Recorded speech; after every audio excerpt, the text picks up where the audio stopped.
Oh yay, oh yay, oh yay. The Honorable Court of Appeals for the Fourth Court of Appeals, District of Texas is now open pursuant to call. Good morning, you may be seated.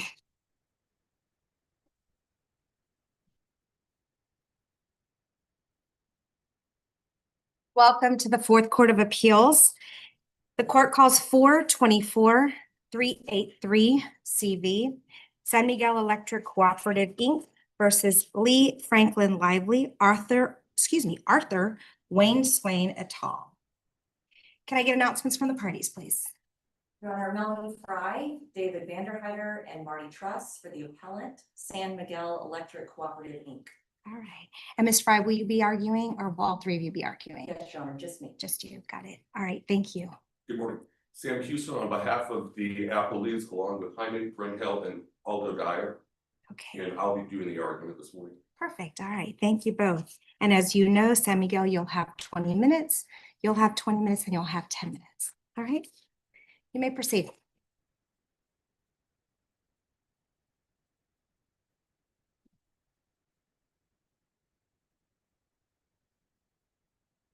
May it please the court. The parties are before the court today on a permissive appeal, which presents a narrow question. But before even getting to that question, I want to directly answer the panel's important question about this court's subject matter jurisdiction that it issued on Friday.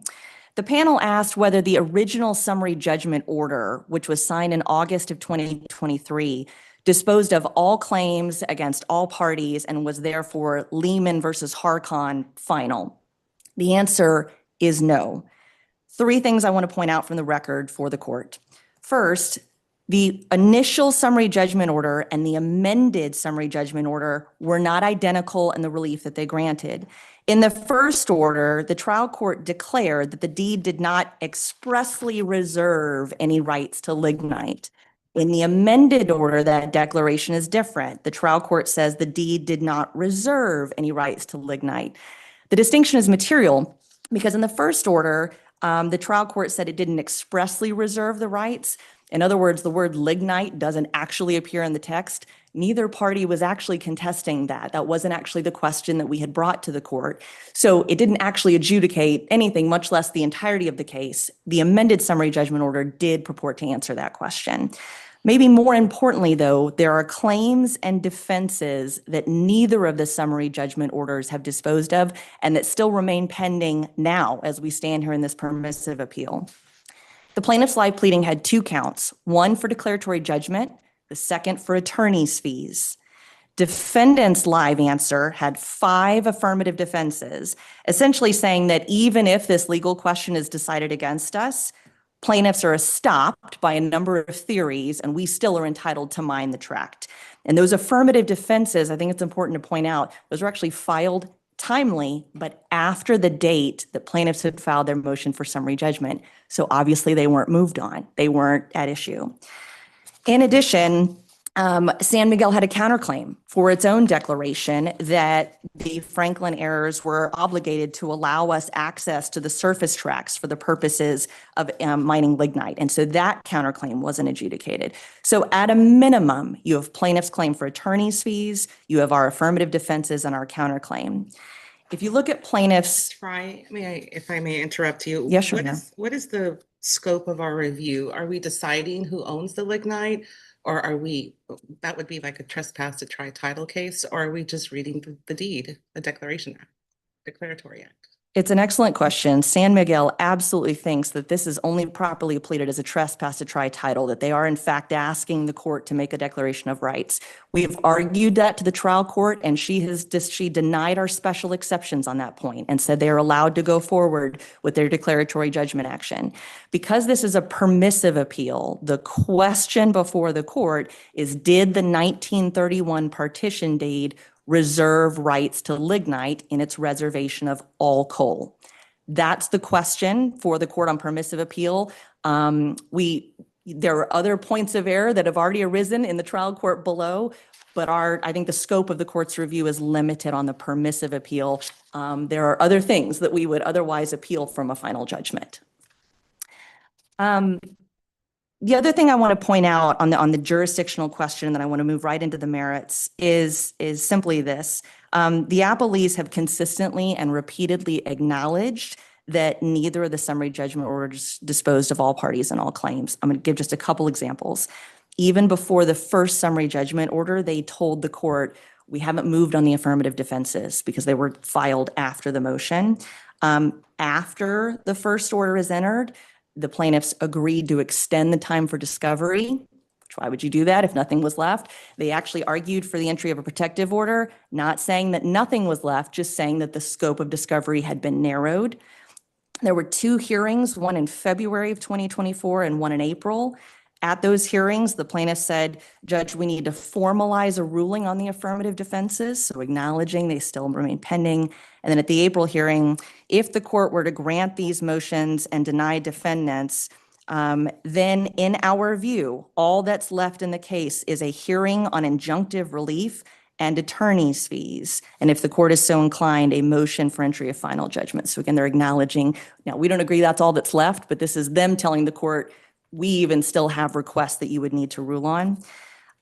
2 last things. I want to note that they actually did file a second round of summary judgments on the affirmative defenses. So they know those remain pending and filed a second motion to address them. And then finally, in their response to the motion for permissive appeal, they said the court can enter a final and appealable judgment in this case after it disposes of the only remaining issues, plaintiff's verified application for injunctive relief and plaintiff's attorney's fee claim. Again, we don't agree that's all that's left, but that's them telling the court there's more here to do. If we had appealed from either of the summary judgment orders, this court would have dismissed them for lack of jurisdiction because they are not Lehman final, and jurisdiction over this permissive appeal is the proper posture. Moving straight into the merits. The question before the court, whether a deed from 1931, which reserved all coal, included one of the 4 types of coal, lignite coal. We have limited words to work with, so we have to look at them closely. Coal has a specific meaning. Appellees cannot seriously dispute that scientifically lignite is a type of coal. Today, or 100 years ago, it just is. And if that is their contention today, I would ask what authority they are relying on, as even their own expert witness does not say that, nor would he as a scientist. He will not say that. Lignite has been acknowledged as a type of coal going back to at least nearly statehood. The only time the Texas legislature has spoken on it in the code, they confirmed that coal includes lignite. The Franklin heirs themselves have agreed for decades that the reservation included lignite coal, and only recently have filed suit saying something different. The reservation of all coal included lignite coal. So you may be surprised with that framing of the issue that either of the parties can come into court and have 20 minutes worth of arguments about whether or not lignite is a type of coal and was reserved in all coal. And yet there are things to say, because to hold otherwise, to hold that the reservation does not include lignite, violates the rules of deed construction. It is counter to science, it's counter to history, it has devastating results in this state moving forward. Coal is just the compaction of plant debris in a wet environment, like under an old swamp. And heat and pressure is applied as it's buried. And so based on the amount of heat and pressure it's exposed to, you have 4 ranks. So at the top, there's lignite coal. It's brown, high moisture, lower energy, low carbon. Under that, subbituminous, black and dull, a little bit more carbon, a little bit more energy. Under that, bituminous, shiny, smooth, highly compacted, higher energy, high carbon. And at the very bottom, subject to the most heat and pressure, anthracite, the highest rank of coal. It's black, lustrous, really hard, lots of carbon, very little volatile matter or moisture. So with that framework, both sides agree that the deed is unambiguous, though how appellees can contend that a deed which says all coal unambiguously reserves 3 of the 4 types of coal, but not the 4th type of coal, I will let them try and explain to you. But the Texas Supreme Court tells us exactly how the analysis should be addressed. There are 2 opinions, Van Dyke versus Navigator and Barrow-Shaver versus Carrizo. They provide the framework. So here's what they say from Van Dyke. We are after the plain and ordinary meaning of this word from 1931. We use dictionaries and contemporary objective sources. We do not consult subjective sources. We do not care if the meaning has changed today. The party's actions in accordance with a particular meaning can confirm that a particular meaning is correct. Deeds provide notice to the public. That's what they're meant to do. So words must have their ordinary meaning. And we don't care what happened in other distinct transactions, even around the same time. The Barrow-Shaver case gives us a couple of rules. We start with the text. We consider surrounding facts and circumstances of the parties when the documents were executed. So like, were they sophisticated parties, that kind of thing. When a contract is unambiguous, we do not consider outside evidence, including industry custom and usage, to alter or contradict the terms. And we do not consider evidence of prior or contemporaneous agreements in other transactions, dealing with other properties or other parties. Ms. Fry, are you saying that in 1931, coal never meant lignite, or it did mean lignite? In 1931, everyone knew that lignite was a type of coal. That was absolutely established. There are a number of sources that get us there.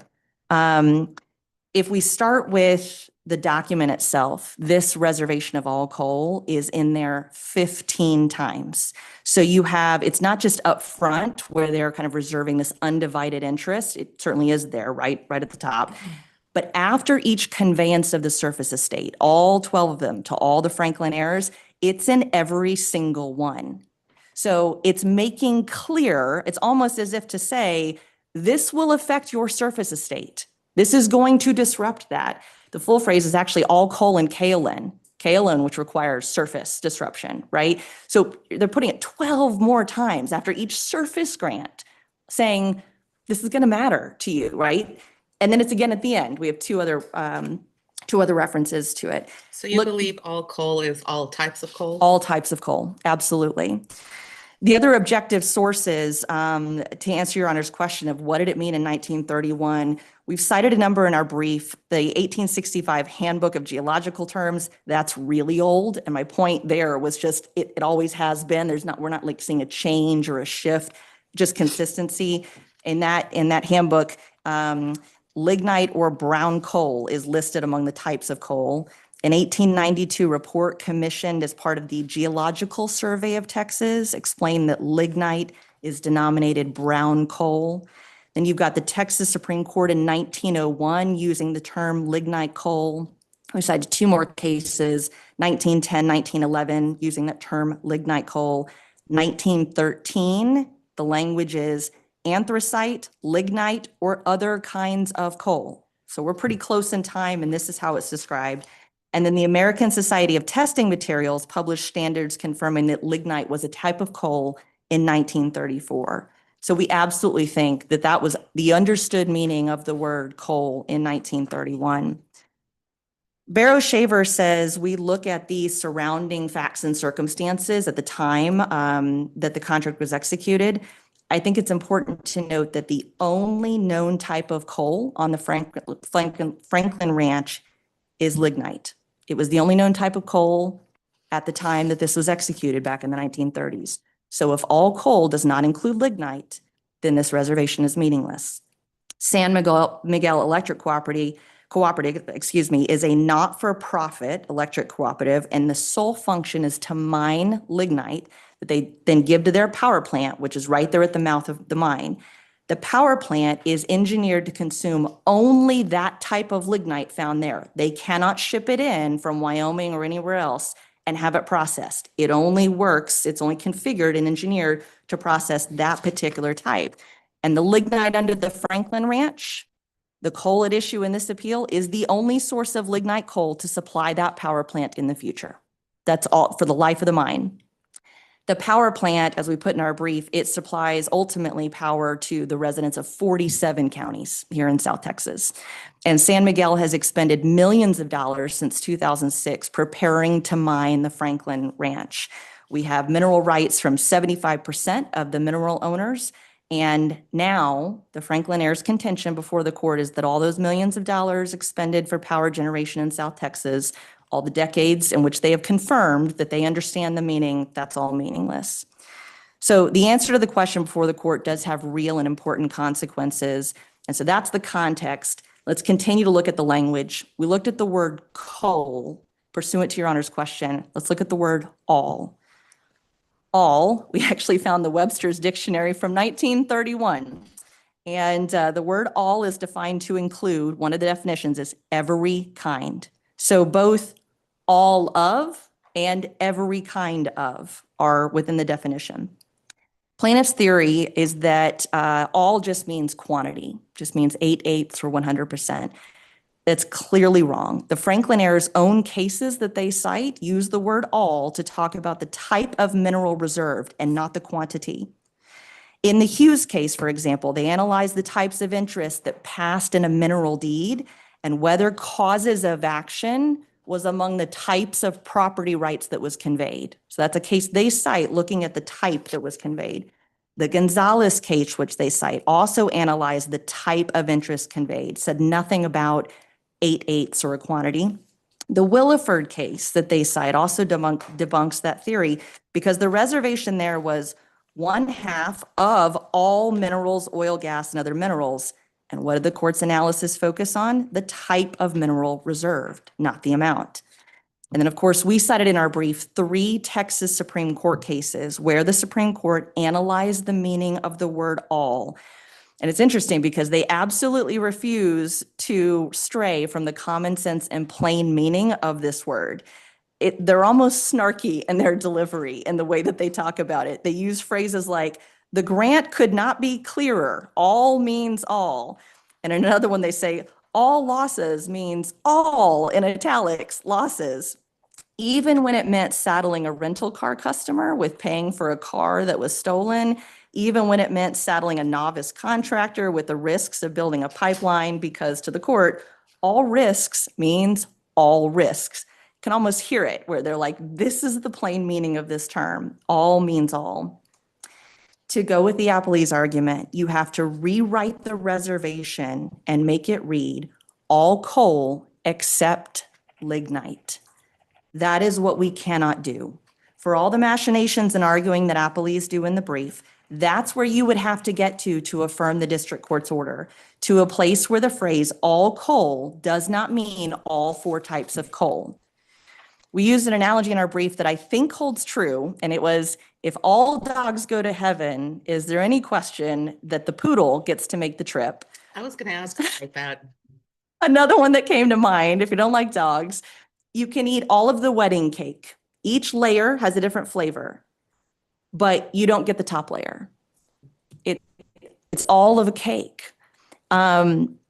So when we look at the word all, we look at the plain meaning of coal. We try and discern what did that mean in 1931. We look at objective sources. And Van Dyke also tells us that the party's actions in accordance with a meaning can confirm that a particular meaning is correct. So 2 notes there. In 1961, the Franklin heirs executed a lease agreeing and stipulating to their equal and undivided ownership of coal and lignite, meaning they're acknowledging it passed with the mineral estate. The heirs themselves from 1974 to 1976 executed leases where they were ratifying that the leased minerals included lignite and were owned in undivided interest. In other words, they were reserved in the original deed. Only now, decades later, after they've confirmed this meeting and after we have spent millions of dollars to prepare to mine the site, are we told that, well, the leases that you have are meaningless, and they filed suit. The only time the Texas legislature has spoken on this subject, and I don't recall if I mentioned this a moment ago, but they enacted the Texas Natural Resources Code in order to regulate coal surface mining and reclamation, right, putting the ground back so it looks like it did before you dug it up. It confirmed a century of consistent use. Coal means all forms of coal and includes lignite. That's the only statutory definition that we have. Again, it codified what existed, what everyone knew to be true, but appellees would ask you to rewrite that law and say, well, that's fine for over there, but all coal clearly, unambiguously does not include one of the 4 types here. The Franklin Airs reservation of all coal and kaolin in place on or under reserved all types, including lignite. Two other responses I want to make in my remaining minutes here. The Franklin Airs have asked this court to look at some cherry-picked mineral leases from other parties. Van Dyke and a number of other cases say you cannot do that. In Van Dyke, the court refused to look at a transaction involving an entirely different property from the one in the lawsuit, saying, quote, "We cannot see how a wholly distinct transaction sheds any light on the one before us," right? We don't look at subjective extrinsic evidence. I would also ask the court to be perhaps wary of some of the headings in the Applebee's brief where they say things like coal and lignite are distinct from one another and have different characteristics. But then in substance, what they're saying is that lignite is distinct from the other types of coal. They are all, in fact, distinct ranks of coal. From the Barrow v. Schaefer case, the one we started with, it is not the province of the court to change the terms of the party's unambiguous agreement. The court may neither rewrite the party's contract nor add to its language. We would encourage the court to resist the invitation to rewrite the deed. This court's resolution of this appeal will have lasting impacts on the supply of electricity in Texas, and any contrary determination that lignite is not coal would cause chaos. Thank you. Thank you.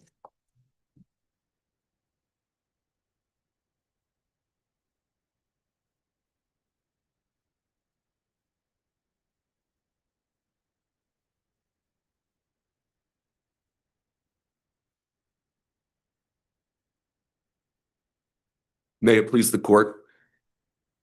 I want to start off with just to address the jurisdictional issue. We do agree that that the court does have jurisdiction because we still had a pending claim for attorney's fees, as Ms. Fry has pointed out. We did also have a claim or a request for injunctive relief, so I don't think all parties and all claims have been disposed of. Also want to begin with what's sort of an interesting tack that they've taken now today. If you read their briefing, the whole issue that they try and frame the issue is that is all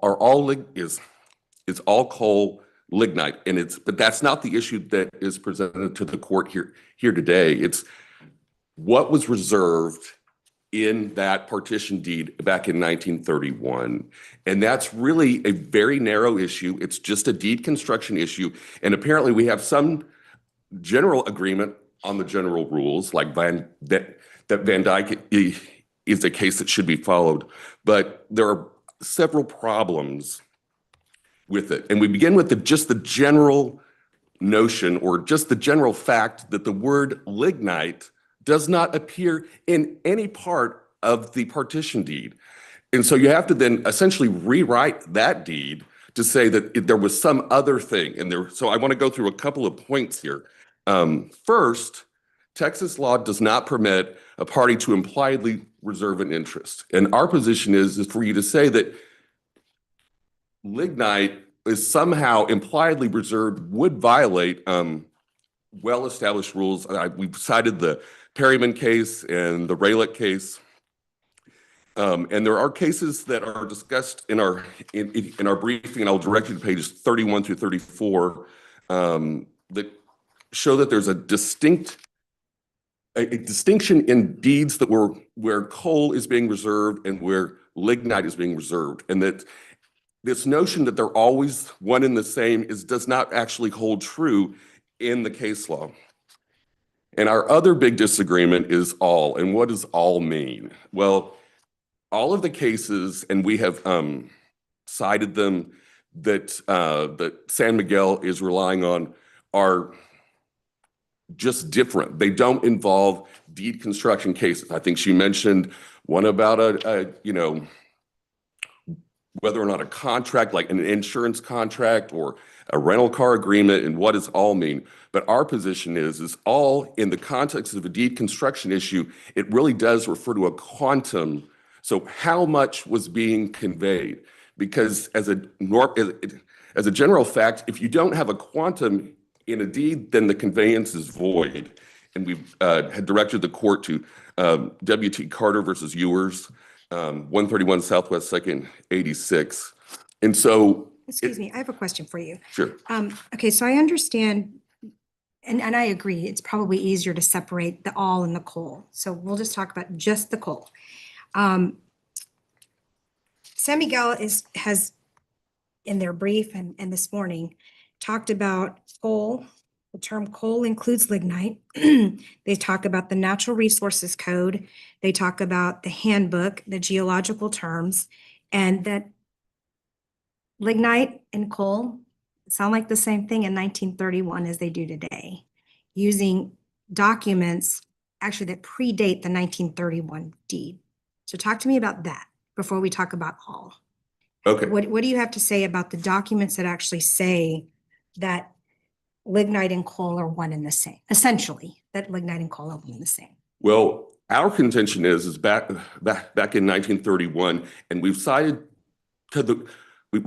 to various sources that demonstrate that they actually recognize a distinction. So we've got the revised civil statutes, I believe, from 1919 that are cited in our brief, and they were actually attached to our motion for summary judgment.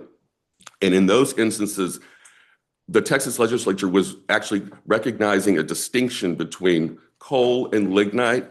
And there was a statute that it was trying to encourage folks to develop minerals on public lands. And under those instances, the statute actually provided a different royalty amount for coal and for lignite.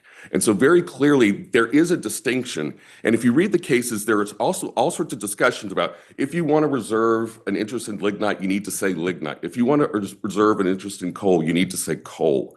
And so that's our position. And we've cited the cases and those statutes as an indication that there is a distinction and that they're not one and the same. And I think the most salient point is the fact that the word lignite doesn't appear in the document. And there is some evidence that we did put in. We have our expert who actually goes through and explains that they're not all the same. And so, anthracite coal, bituminous coal, lignite, all these things are not one and the same. They have different characteristics. And even their own, we've cited it in our brief, even their own personnel admitted in a deposition that they are different and they have different economic values. And so, as she said, you can't bring it in from somewhere else, but you can certainly ship coal somewhere. As we know, West Virginia, it goes other places, but it's not economically feasible to do the same thing with lignite. And I think all that is telling you that these things are just different. Mr. Houston, how does the partition deed give notice to the public that lignite is not included in the coal when you say all coal? Well, because the word lignite doesn't appear. I mean, I think that's if we're gonna follow the rules of deed construction, we look at the text of what it says, and is it there or is it not? I mean, I don't think it's any more complicated than that. Okay. And then I'd also want to direct the court. There's it's the Duval Corp versus Sadler case that we cite in our brief, and it was recognizing that in the 1930s that there was a distinction that was recognized between coal and lignite. And then we've also cited numerous cases, for example, the Wagstaff case that has recognized the distinction between lignite and coal, and those are discussed at length in our brief. And the complaint about these leases from other parties, but we just throw them in there just as further evidence to show that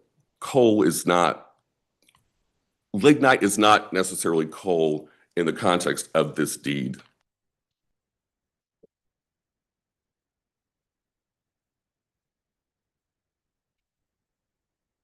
And I did want to point out, if we moving on back to the all discussion, Ms. Fry did mention Gonzalez v. Jansen from this court. But if you read Gonzalez v. Jansen, it supports our position that all is a quantum. So in Gonzalez v. Jansen, the whole issue is, did the guy still own the property, or had he conveyed all of his interest away? And so it's always about sort of, what is this, what amount, what was being conveyed? So it's not all in the sense of all types of things. So not all dogs go to heaven kind of deal. It's just, how much did you actually convey? And we also cite the Davis v. Miller case from the Texas Supreme Court. And there again, the court is looking at how much was actually being conveyed, or what did you, how much of it did you, such that do you have anything left? And another important point, in the partition deed, at various points, it's all kaolin, all coal, and so they're interchanging these things. And so we believe that's further evidence that demonstrates that the all in this instance only can refer to a quantum. So you're getting all of the coal, but the coal. And what are we supposed to do with the word products? That's also in there. All coal, kaolin, or clay products.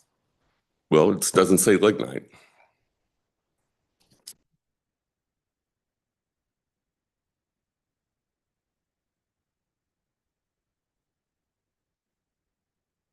And then, there have also been several points made that, I think these public policy arguments that, all your electricity is going to go away and all the sky is falling. I think that's really an inappropriate argument to make when we're just trying to construe a deed. And whether or not they spent millions of dollars to do this or that or the other, that's neither here nor there. And I think it would be improper under the deed construction rules for them to, for us to somehow, that should somehow affect your decision when you're just, construing an instrument from 1931. And getting back to that, it's Van Dyke, which we've talked about. That really says you need to go back in time. So really, we're going back in time in 1931 when this deed was executed, and what did the parties contemplate? And we certainly think that, well, it says what it says. And it would, and it's this whole argument is not helpful. And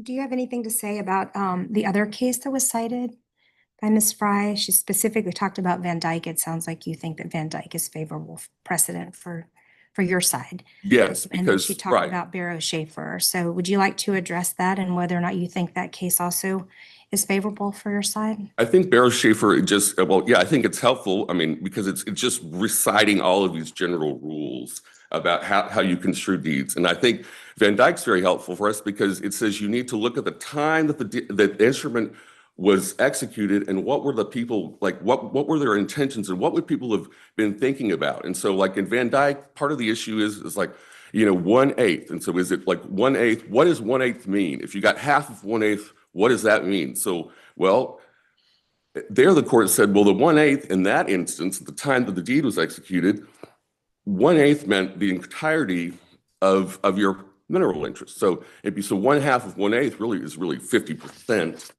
of what you have, as opposed to like 1/2. So you don't do the math. Like it's like, what 1/2 times, 1/8. So it's like 1/8 is a term of art as the entirety of the mineral interest. And so I think that's just helpful. If you look at it, and we believe that, what we've cited demonstrates that lignite was just different. And But are you saying under that analysis, are you saying coal is a term of art? Like no, I think coal is 1/8? coal. I think, I'm just saying, I'm just saying under that analysis, I'm just saying that, we're going to look at, what people believed was in coal. Clearly at the time, coal was treated differently than lignite. We've certainly directed the court to plenty of sources.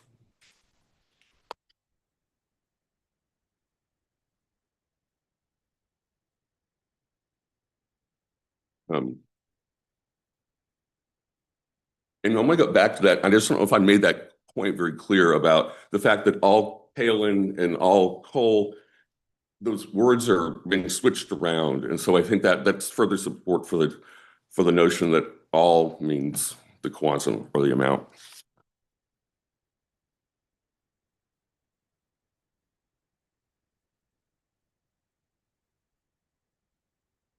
And if the court doesn't have any more questions for me, I'll give time back. Thank you. Thank you.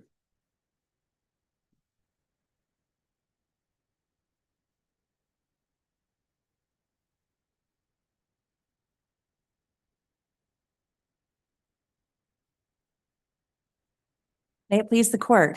I'll try and address just the couple of points we heard from the appellees. We heard the argument that the word lignite itself does not appear in the partition deed, nor does the word subbituminous or bituminous or anthracite. There is no coal that is just called coal. We have 4 ranks of this substance, and there are 4 types. Appellees can't also tell you which type it is talking about, right? To say, well, it excludes lignite, but it's clearly only talking about bituminous, but not the others. So the reading they're asking you to come to is to read the word coal as referring to one specific type, or maybe 2 of them, or maybe 3 of them. It means all types except lignite. That's what the meaning of all coal means. Or it means 8/8 of just one of the types. My point is, the deed doesn't say any of those. The deed says all coal. And Your Honor's question was important. How is this deed noticed to the world that lignite was excluded? How is the public to know what types of coal were included, if not all, by the choice of words that were used? You also heard an argument that Texas law does not permit you to impliedly reserve an interest, and I want to address that. Appellees have argued, well, the only way to find that their reservation included lignite is you have to look at the reservation of coal and say it impliedly includes lignite, and reservations can't be found just by implication. But coal does not impliedly include lignite. It just includes lignite. Again, coal is not, there's not this thing called coal. It refers to these ranks of types of substance, and the reservation of all coal reserved all types of coal. So it's not like a logical leap or an inference. It's just reality. It's just that the coal is made up of these 4 types. I also want to address the Gonzalez v. Jansen case from this court. It's one of several that the parties talk about in their briefing, but it grapples with that word all. And the appellee's contention is that the word all in that case was related to a quantity. That case is from this court. It was from 2018, and it was written by Justice Angelini. The parties were arguing about whether a conveyance, when one party conveyed all their interests in 2 tracts of land, whether that included an undivided share of a reversionary royalty interest. What they had done is they had this conveyance and then they had subject to clauses. So it was like, we hereby convey this, subject to this lease, subject to this old document. And so then they're before the court and they're arguing, well, that's subject to, that was basically like a reservation. That's what the argument is about. And the court looks at it and says, no, all was conveyed, all types, everything went, and the subject to clauses were ineffective to do a reservation. So all means all types. The other argument we heard was a citation to the revised civil statutes. I think it was like 1919, like 100 years prior, and that they used the term coal and lignite. And I want to clarify that. The use of the word coal and lignite and saying, well, that they were treating them differently. They were acknowledging they're 2 different subjects. It's extremely misleading in my opinion. The statute always used the terms together. These were not separate permits to mine lignite or to mine coal.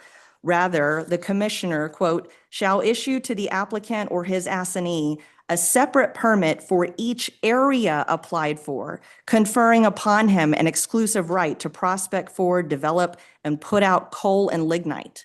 So they're using this phrase to say this is the kind of mineral, right? Almost like oil and gas and other minerals, or almost like you've heard that phrase, sell, grant, transfer, and convey, right? Like they're all kind of the same thing, but we use these terms of art. We call them coal and lignite leases, right? And anyway, like a form.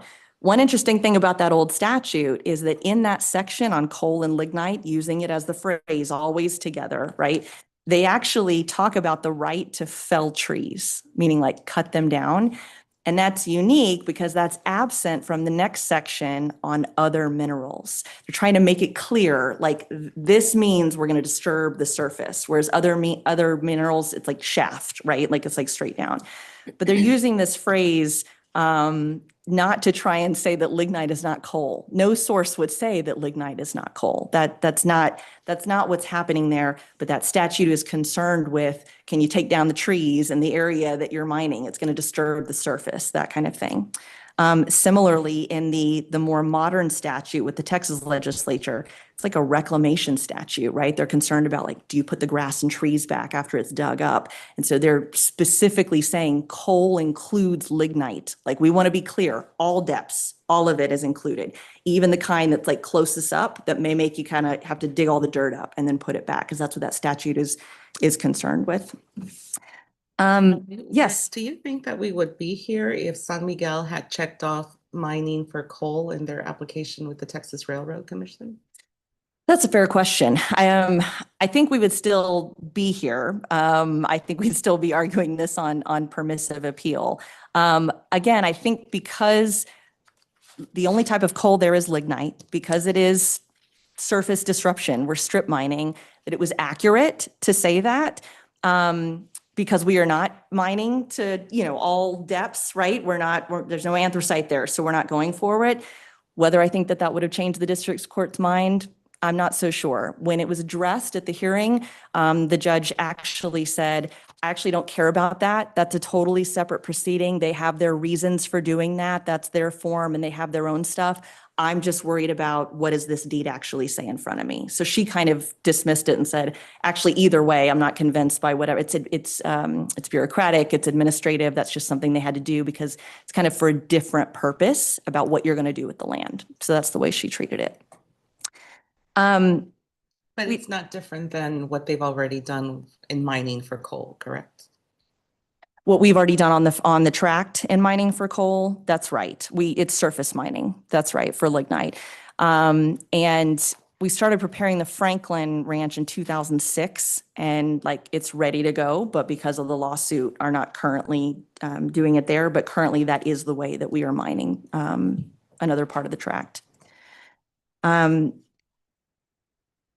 Lastly, it came up about how the Franklin heirs have behaved for decades, kind of consistent with this idea that they understood that the coal and lignite were a part of the mineral estate, that they were reserved. So I want to touch on this because, again, it goes to the use of the word coal and lignite, right? Like why, like we're using these two terms. The fact that coal and lignite ownership were treated the same by the Franklin heirs in these documents means that both were reserved as all coal. That's how they're treating it. These are the words they're using. Otherwise, the coal would have gone to all the heirs undivided, and the lignite would have been owned only by an individual as a separate interest for different ownership. But that's not how it was treated. So to then come in and for them to cite a source and say, oh, see, it says coal and lignite, that must mean they're separate. That is not how they themselves have used the term consistently for decades. I want to conclude by encouraging the court to, again, abide by the Van Dyke, by the Barrow-Shaver framework that the court has given us, to not imply terms that aren't there, to use the plain meaning and to correct the error from the court below, and to hold that the reservation of all coal did in fact include lignite. Thank you so much. All right, thank you.